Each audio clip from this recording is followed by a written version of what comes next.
Okay, amazing. So Mikey has a bit to say as a follow-on from last week, but we'll do the second half of that call with that topic because he's got some goodies for you. Now, let me just pull up the question actually. Phenomenal question was sent in. And I don't know who it's from because it's not someone in my group, but it's someone from the Telegram. So whoever you are, good one. You better be on this call. Okay, so once again, any breakthroughs, we're going to do a hash like breakthrough, moment that's just fucking clicked for you. Blue Wolf is the hashtag that signals donation. Okay, so get them popping. We like to donate around here. Donation for what? Our charity, which... Yeah, I know, but... So our charity is for Project Rescue Children. And it is basically to do with everything child sex trafficking. So the campaign that we're working on at the moment, fundraising for, is actually in piercing ears. Is Kerry on here? I think I did see Kerry.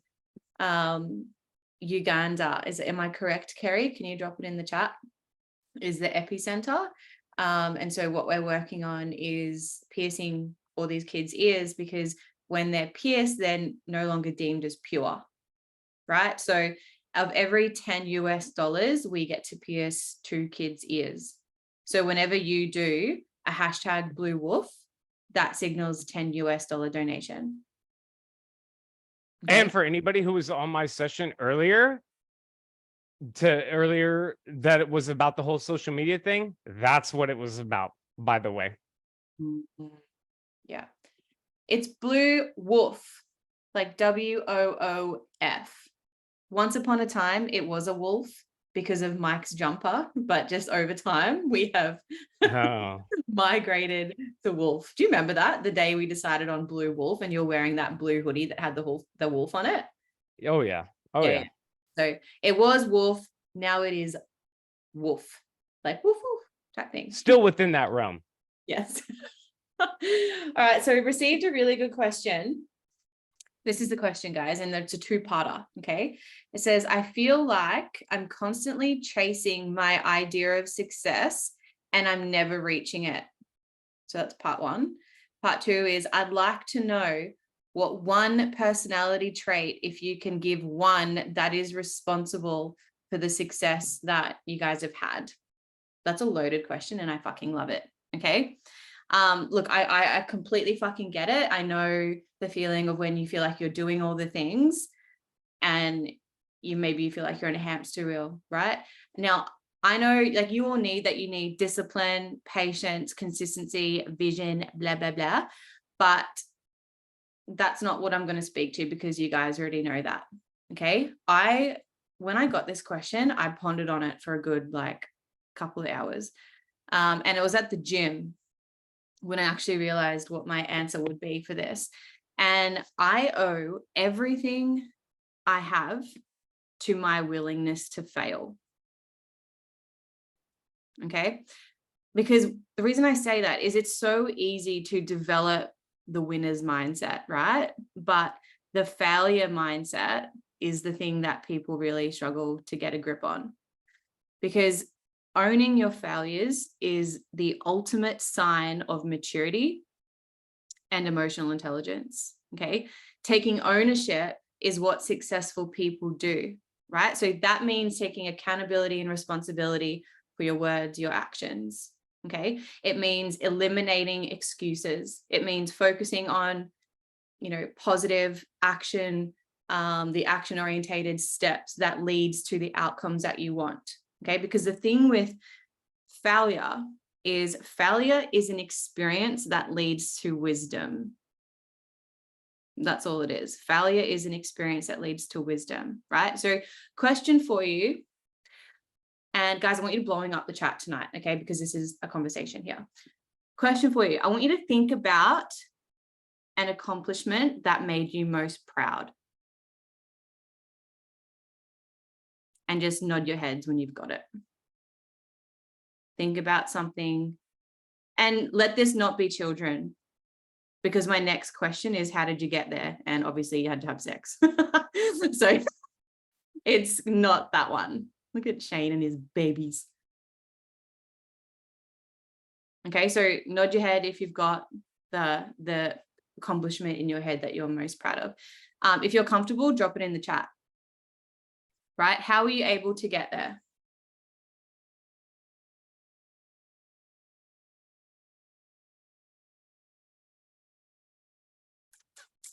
I'm gonna keep going because I don't want to.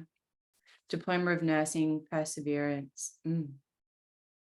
Now, I want you to think about some of the biggest lessons that you've learned in life. These are the lessons that have changed the trajectory of your life, and then just nod when you think you've got that. So think about one of the biggest lessons. Yeah, fuck, Carrie, that would be hard. Climbing Kilimanjaro, training, visualization. Right. Think about the biggest lesson that you've learnt in life, the lesson that changed everything for you. Okay, so my question to you now would be, did you learn that lesson from a book or a course? Or did you learn it from a moment of failure, a mistake? Drop it in the chat.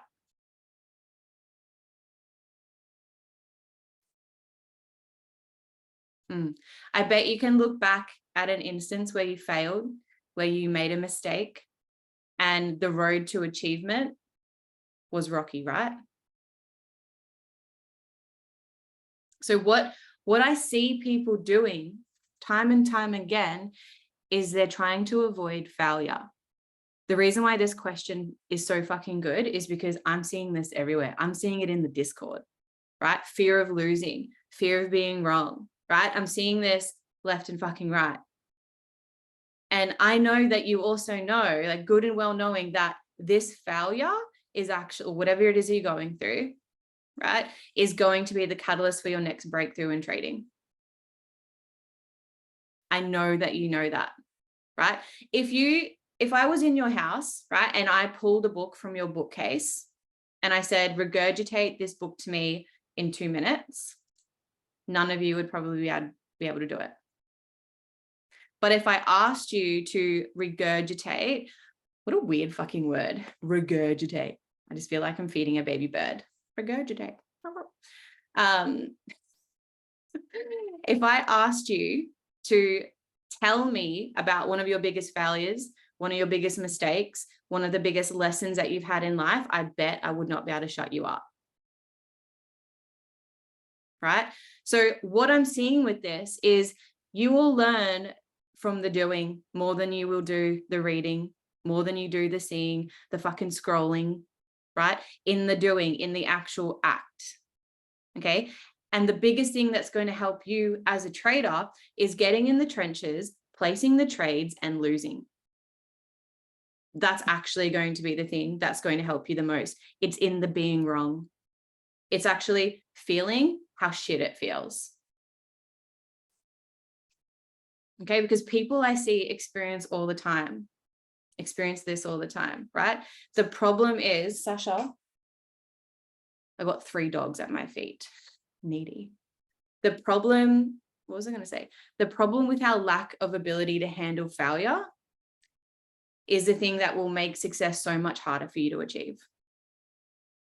Do you understand that? Right? When you uncover all of the layers of embarrassment, ruin, fucking depression, failure is actually a pretty fucking magical thing. Failure teaches you what success can't, right? It shapes you as a person. It makes you resilient. If we can cultivate a stronger relationship with failure, we make success this much closer. Okay, because I believe that most people consciously say that I'm willing to fail, SJ.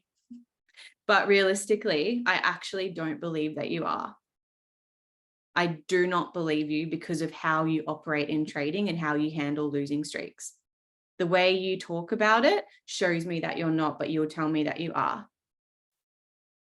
Right? I think you lack the thought of being someone who is, acknowledging the failure, acknowledging the lessons.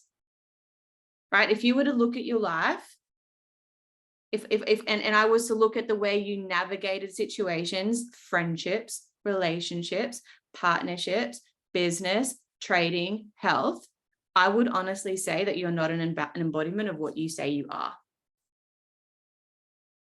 Right? I would say you love professing things. I would say that you love preaching it to your partner, your husband, your wife, your best friend, to me. Right? But are you an actual embodiment of someone who says, I'm willing to fail if that's what it takes to succeed? Because if you were, you wouldn't get so butthurt. Right? Are you someone who is willing to make the mistakes? Are you someone who is willing to make the mistakes and learn? I would say it's probably like 3%. I just made the number up. But 3%, right, of you on here tonight that are actually willing to do that and actually willing to be an embodiment of failure.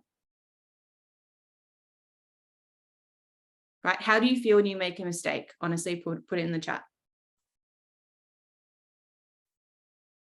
How does mistakes actually affect you these days? Embarrassed. Cool, Johnny. Are you actually able to hold the feeling of embarrassment and sit with that? Embarrassed AF. Depends on what the aspect for me. Like, guys, I slipped over in front of Woolworths today. That's a shopping center, right? Slipped in something fucking wet. That's embarrassing.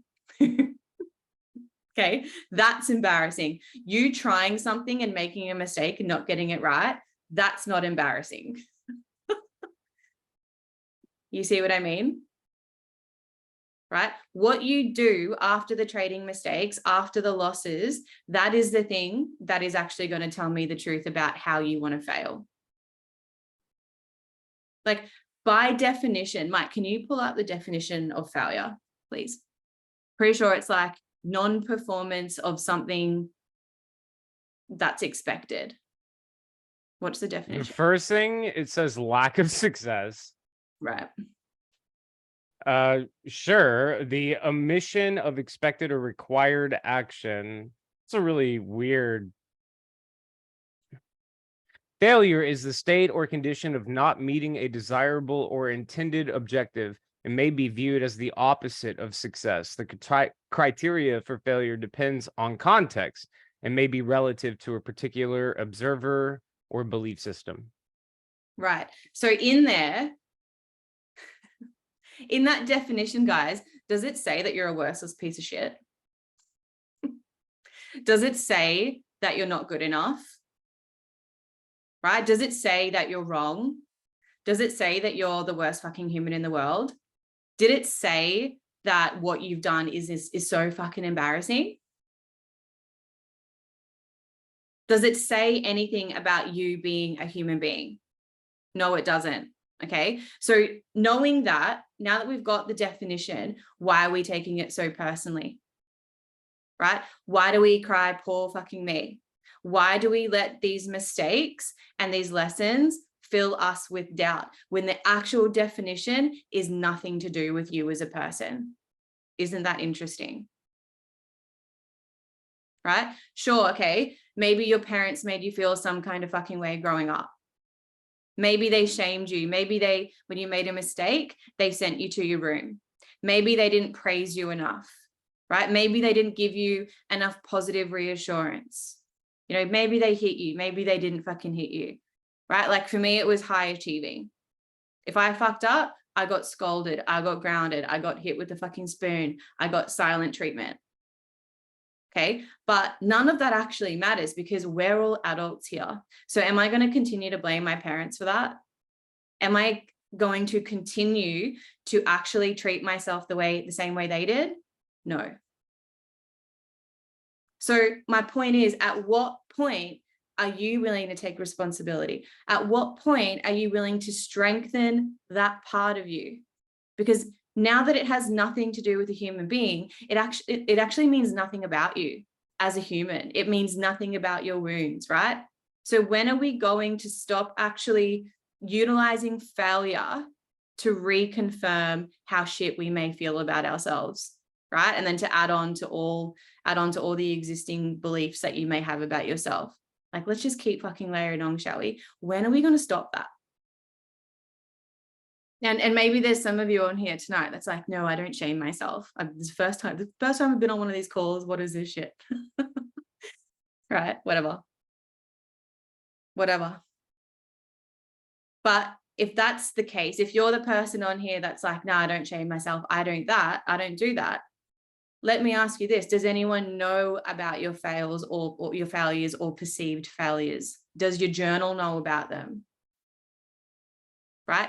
If they don't, are you keeping it a secret? Because if that's the case, and that's a whole piece, a whole, shame piece, which we're not going to go into tonight. But you know what I love about a trader? I love when they come to me and they say, SJ, I'm really struggling with this. Can you help me?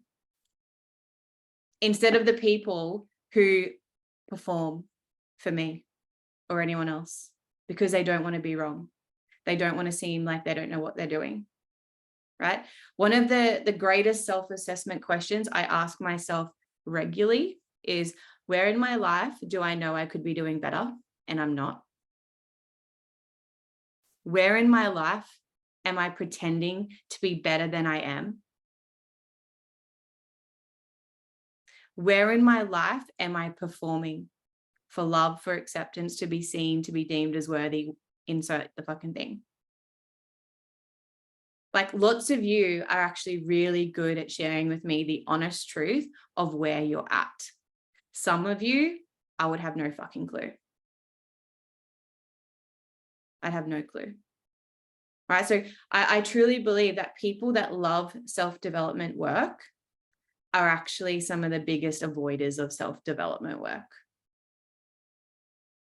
Right? Like, because the one thing that's going to change the trajectory and actually propel you forward is potentially failing, right? It's actually putting yourself in a situation that's new, that's uncomfortable, where you're not going to win.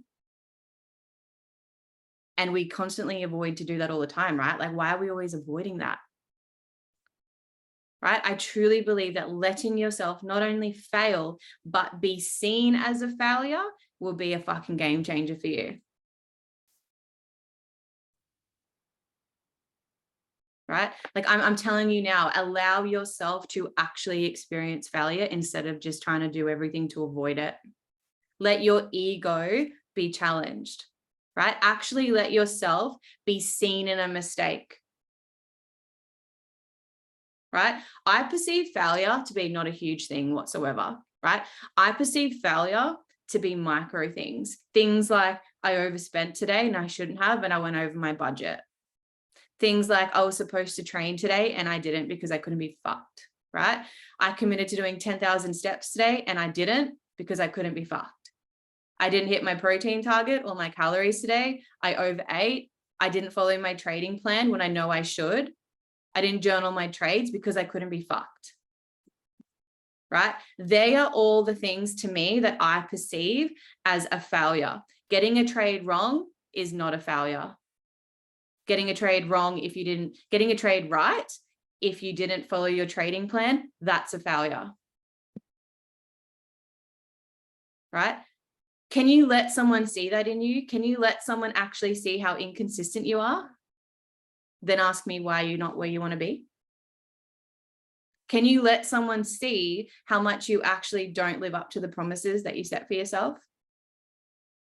Like, that to me is micro failures, right? I don't believe you need these macro themes and these huge things that need to, like, catastrophically fucking these big, massive moments, right? But I do believe the micro moments in your day-to-day that you don't follow through, when you make a mistake, when you lie, when you fib, these are the little moments that are actually showing you the golden nuggets. These are the things that got the hiccups. These are the things that you need to actually strengthen if you want to succeed. Like, who here in the chat, who here loves personal development work? They love reading. They love going on a scroll hole on TikTok or Instagram and finding all the business motivation pages, right? Who here loves that? Drop it in the chat. You're fucking lying if you don't. Love reading. I love it. Not me. Okay. Thank you for your honesty. Like the reason why I asked that is because do you love it or do you love reading about it because it sounds good and you just like the motivation porn? Right? You're like, oh yeah, this feels good. That was me wanking, by the way. Do you call wanking in America, Mike, or is that a different word? Are we talking about wanking as a sexual innuendo? Because if so, no. Jacking off, typically. Oh, you call it jacking off. Mm. That's so not sexy. I guess the clinical term is masturbation, but yeah, wanking is a British and to the right term. Wanking. In Australia, you say having a flog. Y'all are the most extra people with words. I swear. There's no one that beats Australians with like, no, we're not gonna do that. We're gonna flog. Yeah. Having a bat. Oh, so inappropriate. So yeah, I call that stuff motivation porn though. You're like, yeah, this feels good, and then you go on like scroll holes on social media or the motivational accounts. You're reading Mark Douglas, you're seeing the reflections, but then you do nothing with it. You're like, yeah, I've read it. Yeah, I know the things. Yeah, I know that. I've got I know-itis now. Clinically diagnosed with I know fucking itis. Right? But the reason you're not getting where you want to be sooner isn't actually on a macro level. It's in the micro level. Remember the compound effect, right? It's in the promises you keep telling yourself that you keep breaking. Yes, it's the discipline. Yes, it's the consistency. Okay. But my point is, so many of us are making failure wrong. Anyone who knows me knows that the only people I study that are successful are athletes. Right? I study them because of their mind. Okay. And I'm like balls deep into this Kobe Bryant book. And there's a stat in there that I read like fucking 30 seconds ago before getting on this call, where it's like Kobe Bryant missed 14,000 shots from the field more than any NBA player in history. Right? How many NBA players do you know? Like 3, 4, 5 max, right? Why don't you know the rest? Because they are not putting themselves in positions to be one of the greats, right? This is why Kobe Bryant is a fucking household name and he has stats like he has, right? Because he has failed publicly and in the private on the 3 a.m. freaking basketball training sessions. He's failed publicly and privately over and over again. So can we start normalizing failure and not making it wrong? Mamba mentality. Exactly. Can we actually be okay with trading being hard? Drop it in the chat if you genuinely can be okay with that, and be honest if you can't.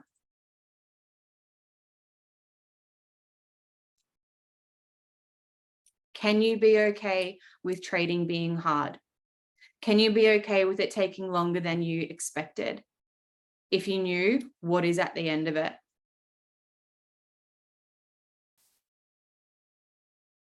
Because if we keep taking everything so personally, we keep avoiding failure, we keep not wanting to be wrong, we keep not putting in the chart time, you keep not putting the charts in Discord because you don't want to be seen as a fucking noob, then you're taking shit personally, and that means you have not accepted that trading is difficult. Right? When was the last time that you actually failed, where you put yourself in a position to fail? Like you did something completely out of your norm, out of your routine that's different. What was it? Or have you not done that recently? Because that's also the point. Are you putting yourself in challenging positions and doing hard things on purpose? Guys, I'm doing fucking ice baths right now. And I'm like 2 weeks into them and I still hate it every day. Like it is nothing about it is easy. It like the warm-up, the mental warm-up that I have to put myself through to get in. Right? Thank you. So I want you guys to get very, very clear on where you are avoiding failure in all aspects of life, and where are you avoiding looking at the places that you still think you're failing, and just learn to be okay with that, right? Maybe it's relationships, maybe it's friendships, maybe it's money and you're just not sticking to budgets, right? Maybe it's trading. But what is an area in your life that you are avoiding looking at? And just let yourself be disgustingly honest there. You know, the definitions that fucking the dictionary forgot about was failure actually means you're trying, right? Failure encourages better thinking. It forces you to look back, sit the fuck down and ask, what, you know, why didn't that work out? What went wrong here?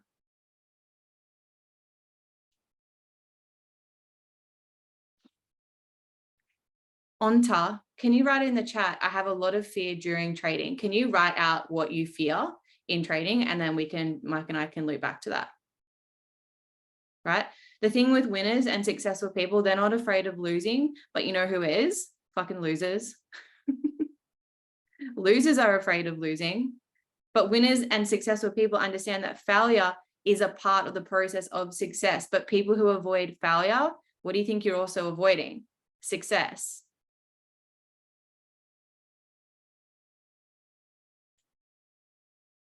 Okay, everyone, including all of you, me, Mike, we all have experiences that are unwanted, right? Sometimes things just fucking happen. Perhaps it's annoying, perhaps it's frustrating, perhaps it's sad, perhaps it's unexpected, perhaps it was something that you didn't fucking want to, like, you didn't deserve. Perhaps it was a loss. Maybe you lost something, but you know what? What's done is what's done. How do you deal with situations like this, right? You may feel victimized. You may pull the why me card, right? To be fair, that reaction is actually programmed into our nervous system. And then those experiences are the things that then trigger the feelings of victimization. And that all happens because of releasing cortisol, other stress hormones in the body, which then impact how you feel. So, you know, whatever, take that. All of those things though, all of these reactions lead to failure. Self-pity leads to failure, right? Taking responsibility for each of your circumstances is your path to power, right? And yes, you know, circumstances are what they are. Yes, no, some of them can't be fucking changed. We can't control the circumstances themselves, but you can choose what you think about these moments, what you think about these situations and circumstances. You get to choose the meaning you give them, yeah? And the meaning with those thoughts is either going to empower you or make you sink into this state of fucking powerlessness. Right? Drop it in the chat. What can you control in trading?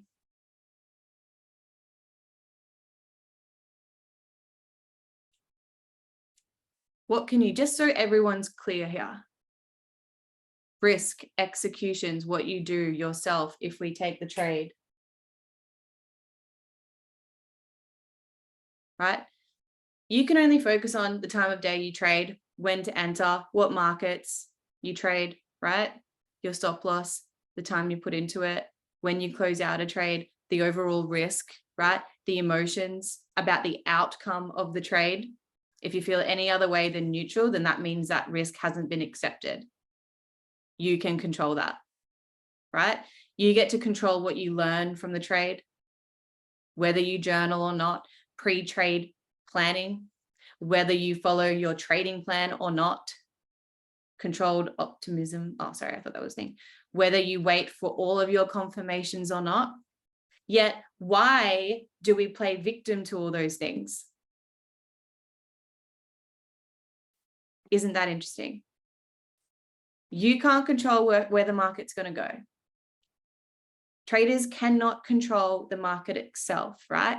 But they can control their own trades and how they choose to approach the market. So remember, you have 4 main tasks. I think it's 4. Let's see. Managing risk, creating and following a trading plan, practicing your trades, reflecting on the trades, how you control your trade. 5 things. They're the things you can control. Yet where are you playing victim to the charts? Is it self-imposed? I bet you it fucking is. Mark. Hi. Hi. Hi. It's your turn. My God, I have so much to say. Oh my God. My intention is certainly not to overlap with anything SJ said, to not just again repeat the same things, but let's first get back to the original question, and I'll read it one more time. I feel like I'm constantly chasing my idea of success and I'm never reaching it. And so I wanted to start on that, because the way that I interpret that question is also going to be predicated with another thing. We are not taught what success is. We have ideas that have been articulated through media, through society, through other potential avenues. But what is success? Just really honestly think about that question. SJ brought up, it's not just, there's trading success, there's relationship success, happiness success, or living success, and all of those things, which is one of the first points that I wanted to make about it, because I feel that let's take finances, for example. What is it that we have been taught about quote unquote success of that particular category? More money. What does it mean? It's like it, and what I mean when I say that is that it's like, okay, let's say you make $1 million. Is that enough? Okay, then what if you make $10 million? Is that enough? What if you go on to make $50 million? What, is that enough? Do you even know? This idea of just chasing the carrot on the stick, so to speak. And I'm not saying that anybody here needs to have like a specific number at this exact moment. More so of just the thought-provoking question of, I'm genuinely curious if the idea of success is truly even identified, or is it just other ideas that we have been taught? Therefore, we are just trying to do what it is that we've been taught, to participate in the way that, again, we have been, again, just brought up to, operate in life. And I'd be curious if anybody, genuinely doesn't disagree with this, but guys, are we just not taught? I mean, since we're kids, is it not just all about making money?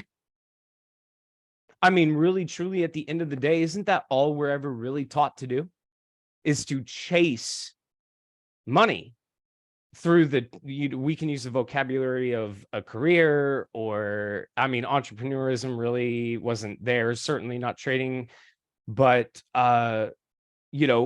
doing these things, school, college, whatever, career, blah, blah, blah, ultimately for the pursuit of money. Where is passion in that? Where's happiness in that?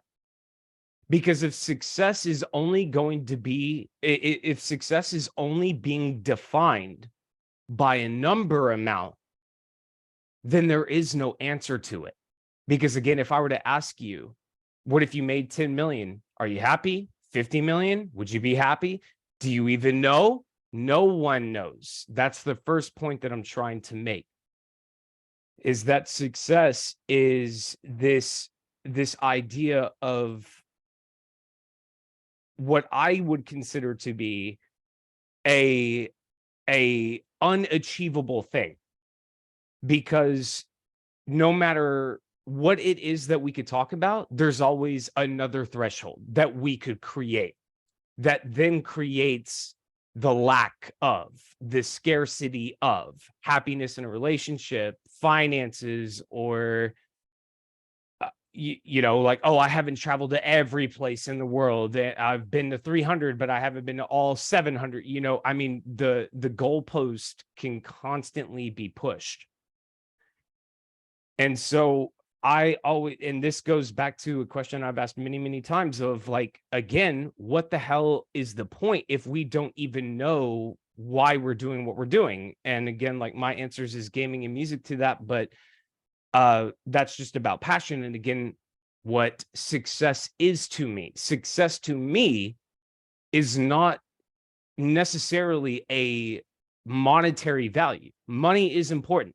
Let's be clear. I'm not saying that it's not in everything that SJ, certainly not that, but it's about what is it for? And then that gets into the part of what SJ was talking about, of when we are talking about losses and things, losses can be misconstrued in this idea of either, again, an expectation of ourselves or what other people have put onto us and things like that. My personal little secret of getting through that challenge of trying, that's why I love what SJ said. So many people just simply are not trying because of a fear of some sort. But if a goal is identified, that's when people start running through walls and fail forward. Because failure, or no, I'm sorry, not even failure, not even trying, I would say, is humanity's problem. It's not even the idea of failure. It is this boogeyman idea of failure. It is like this other entity. Failure is not the problem. It is the idea of failure. And in my opinion, there is a significant difference with those two. Because failure is just, again, like, we could say this in a million different ways. It's just a simple form of progression. Because if it wasn't, then what would be the alternative? Oh, the second that I start trying, everything just automatically works out and I just go straight from 0 to winning. What? Failure is like, that's the process in quite literally anything. If you wanted to play drums, does anybody genuinely, honestly think that you're just going to sound amazing the second you start? It's the same epitome of, when it comes to trading, of this idea of a boogeyman of failure. And that's why I'm saying that I don't think it's necessarily a question of fear of failure. It is fear of it could be multiple things: an expectation on ourselves, society's expectations, your parents' expectations, a significant other expectations, other people, in a chat, in a Discord, all of them. I mean, it could be, all of it. So it doesn't even get to the point of quite literally failure. It's literally just freeze. You see how there's a significant difference in that? It's like, failure is just, again, it's just quite literally building blocks. And so to the second part of the question of what's that one thing? Well, mine would have to be tenaciousness or tenacity of constantly challenging the status quo. Because again, guys, if we were to really try to tackle it, most people that attempt trading in things, guys, honestly, it's funny. If you haven't been in my session before, there's a particular question that I ask a lot in my sessions on Go Live. And it is, hey, did any of you guys, over the last 24 hours from the session before, and then we come back together 24 hours later, I say, hey, did any of you guys happen to take an opportunity? Did you have to stop? Did you have to take profit? Are you still in the trade? I ask that every single day. You'd be amazed at how many people don't say anything. Why? Because they didn't. It's not that they lost. they didn't even generate the opportunity to either win or lose. That's really what's going on. And so success, again, I think needs to be defined in such a way of, again, clarity or understanding of what it is that we are, again, pursuing and what it is that we are going for, because then it's not considered failure. It's considered obstacles. It's considered something that we simply just have to get over, not a wall that beats us. The approach difference, the actual mental approach difference becomes different when it's just trials and tribulation versus, again, a fear of even doing it out of what? And to each individual, where does that fear stem from? Some kind of trauma or, again, expectations. And this doesn't stop in just trading. It's in everything. Like, even let's use, I don't know, like, have you ever seen an attractive person at a bar or in some kind of social event, but you do not go up and speak to them out of fear? It's not the fear of failure, because you don't even make it to the point of failure. It is the fear of fear itself. That is the distinction that I'm trying to make, and that applies it's everywhere.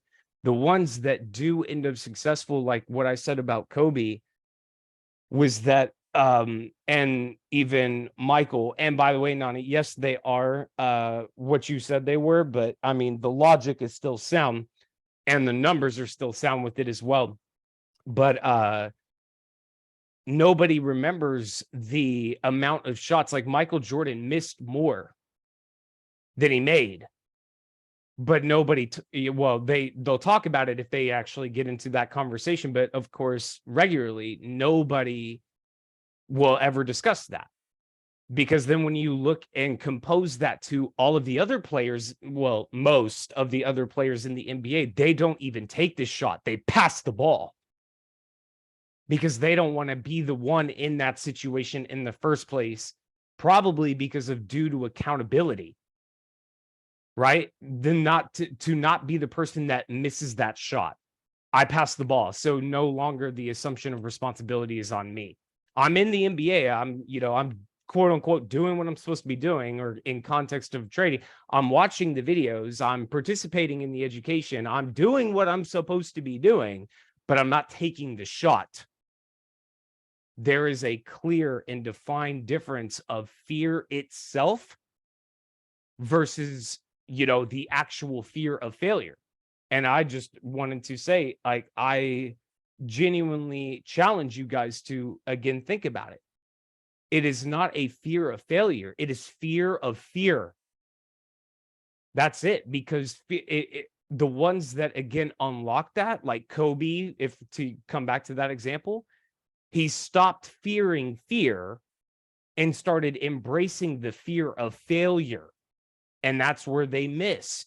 But again, they do that enough times, and then that's how he becomes a household name. That's how they all become household names, is because they stop doing what all of us do. You see what I'm saying, guys? Like, we won't even show up to the court out of fear. Not even, again, not of the fear of losing the game, the fear of even playing the game. That is a huge philosophical difference. And that's like, that to come back to Kobe, Mamba mentality, that's what it is. That's what he's talking about. So, I mean, I could go on and on, but I did also, and I'll go ahead and move on to the next thing.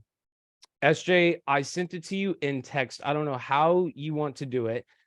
But for anybody that was here last week, if you guys do have any questions, I know we're running out of time, and I'm not like on a clock necessarily or anything, but what we were discussing last week was, again, one of the things that have really helped me, Jordan, Siva, Rock, and all of us. And what it was also discussed last week as well, volume. And I'm curious if any of you guys did happen to, over the, the past week or so, if any of you back tested anything or, have done anything with it. And the other thing is, I guess, SJ, do you want to what? Upload it to Discord? Yep. Okay, so Do you want to, you can post it in trading resources. okay, in the there was a question for you as well that was on the I submission. didn't see. Okay, here, I'll do that. Okay, what was the question? I'm sorry. It was submitted on the question submission form. I was just looking at it. That how does Mike backtest?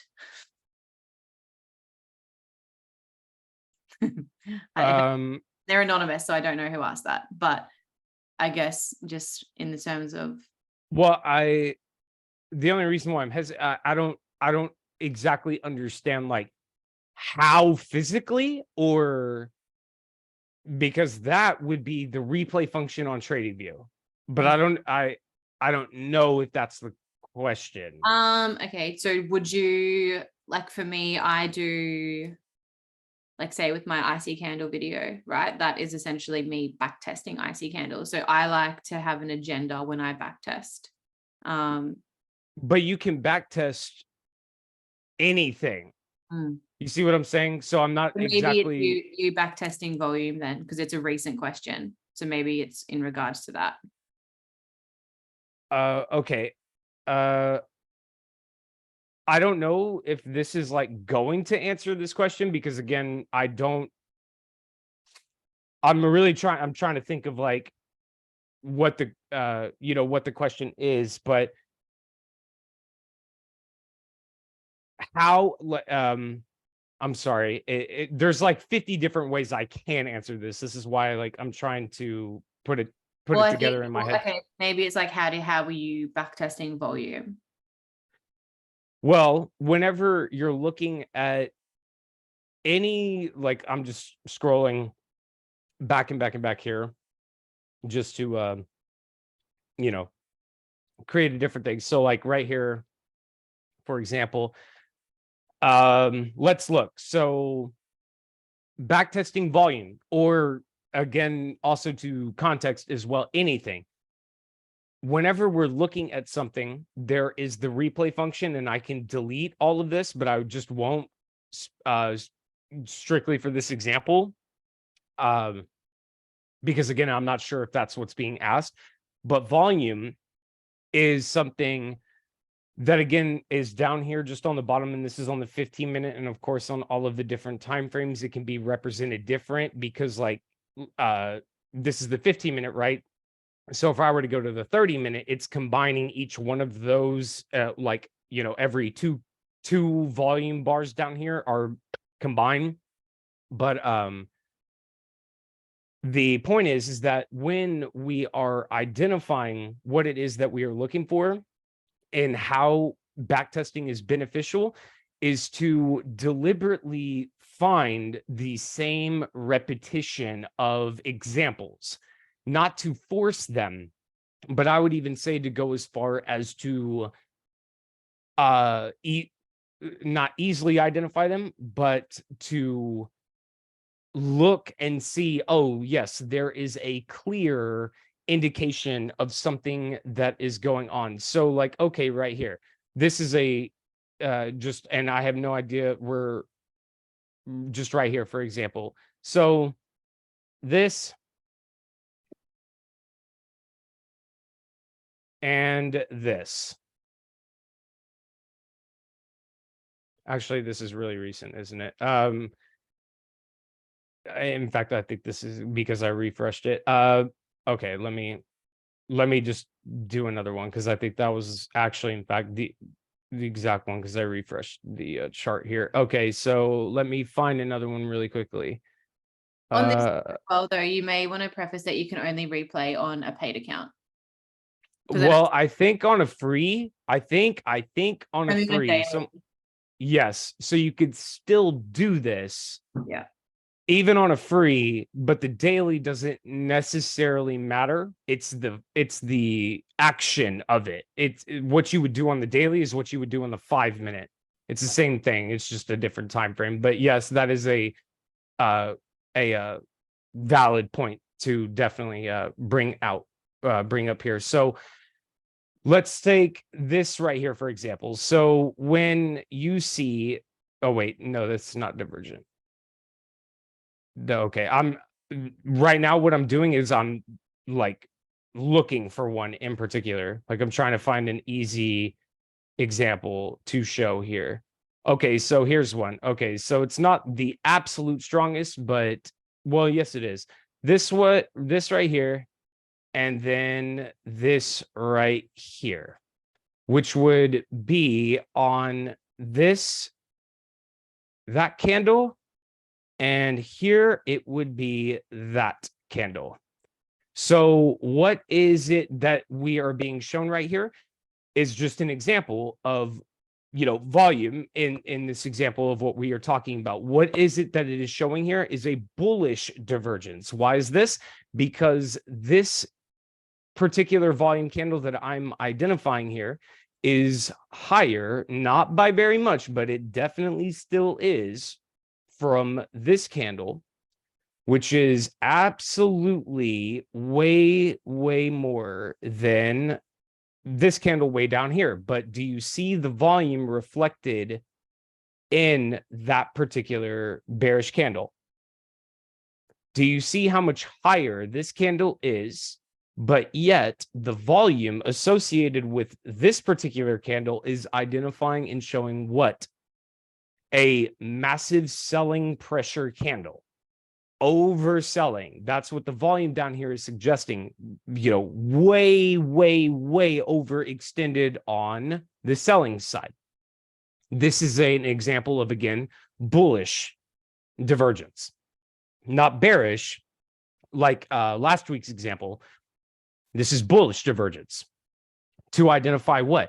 That the market in this example is oversold, potentially looking for this move to the upside, because this market is suggesting it is completely oversold with this candle that is somehow beating the volume of this candle that is way, way up here. That is divergence. But again, that is a form of backtesting. I could have also, gotten rid of all of this right here, just like this. And let me delete all these drawing tools here. And as, again, the candles continue to print, and then when you see that volume candle show itself, which is right there, where is it? There it is. That right there, identifying that it is clearly oversold. So even though, again, we literally just saw what was about to print, that's what this, and as a form of backtesting, is doing. Because what is the market signifying in this example right here? It is completely oversold. So what does it possibly suggest? A potential move to the upside. It is super bearish in the actual candles, not even just the volume, but in the candles themselves, bearish, bearish, bearish, right? So maybe you don't get in on that candle here. Maybe you get in potentially there or here, or maybe even that was a really good one. And then, that's where the opportunity shows itself. But if that does not answer the question, I'm sorry. So maybe next week, whoever asked it can be a little bit more. Well, again, it's just simply because I'm not sure. And but that's the, it's anonymous, so I don't know who it is. Yeah, so I don't know if that helps. I was trying to see volume when looking at the charts, but easily became noise to me. I started to see things that validates a sell and validates a buy, for example. However, I think this is for me wanting to find a position, forcing it. And that, Nani, is a good point because of the book, the PDF that is now going to be in the Discord. It is what the title of the book, let me make sure I say it correctly. It is called Trades About to Happen, a modern adaptation of the Wyckoff method by David Weiss, and chapter 6/7, if anybody wants to just jump straight into the volume part of it, is chapter 6 and chapter 7. The first couple of chapters is about Wyckoff itself, but I highly recommend that you guys read this book because all of us are recommending it, and it is something that is incredible. I can't express like how beneficial this book is. But if you just wanted to skip straight to the volume in context of what we're talking about, chapter 6, just start there. But it has the chapter titles, of course. So just to shout them off here, the chapter titles right here. I may be able to put it in the chat. Hang on. Okay. Chapter 1, where to find trades. Chapter 2, drawing lines. Chapter 3, the story of lines. Chapter 4, the logic of reading bar charts. Chapter 5, springs. Chapter 6, upthrust. Chapter 7, absorption. Chapter 8, chart studies. Very, very, very, very good. But again, guys, you guys are about to have the PDF for it. And I absolutely recommend, for this conversation and about how volume has helped me, Jordan, the Tradehouse educators. Here it is, giving it right to you. So highly recommend that you guys get through some pages through that. I don't, however many you can. And again, like I'm telling you guys, in my opinion, this book is incredible. When was it printed or created? Recent. New. It's a modern adaptation of the Wyckoff method. It's 2013. Amazing. As opposed to, again, when Wyckoff was created, which pop quiz, does anybody know? Or I'll give you an easier one, the decade. A fucking long time ago. Yeah, not the 70s. Keep going. Well, I know the guy, he was the first trader for JP Morgan, or one of the first. Yeah, keep going. Yeah, so keep going. 20s. You're like the 20s, 30s. Yeah. This is a modern adaptation. So with Wyckoff, like, and everything that Bounce Back teaches, this is an extension of that. So again, highly, highly, highly recommend this book, guys. And now you got it. Epic. Does anyone have any questions? What did we think of tonight's call? Was it appropriate? Maybe not the masturbation, but who's counting? That's appropriate. We can always talk. Yeah, you know what? We're all human. And you know what? Some people do have to do that before they get on the charts. So it's appropriate. Absolutely. Amazing. Well, guys, Mike, you're the best and I love you. No, you guys are the best. And SJ, I love you. Same time next week. I had Amanda actually tell me my times were wrong. So I have 5 a.m. Eastern plastered on the flyer and then in the post. So that makes sense why people get on so early. So I will fix the flyer up. But any topics, any questions, like I said, this was from a random person in the Telegram. So you don't have to be in my specific group to take in these calls. We've been doing them since 2017, a very long time. So whatever questions you may have, you can find me on Instagram. You can find Mike, right? Whatever it is, send us to them. If you would like to come off mute sometimes, how can I join? It's this exact link at the same time every single Wednesday. So if you're confused about the time, it is 8 p.m. Australian Eastern Standard Time. And then what is it? Mike is And 5 Central, 6 Eastern AM. are you CST? Is that your Yeah. area? Right. Okay. So yes, that is the times. See you next week. And see, Mike, what times are your sessions for everyone? It's like 2 p.m. for me, but for you, what is it? Yeah, 11 p.m. Central, midnight Eastern. There you go, guys. Get on Mike's sessions. All right, everyone. Love you all. Thanks for being with us tonight. And we'll see you next week. Love you guys.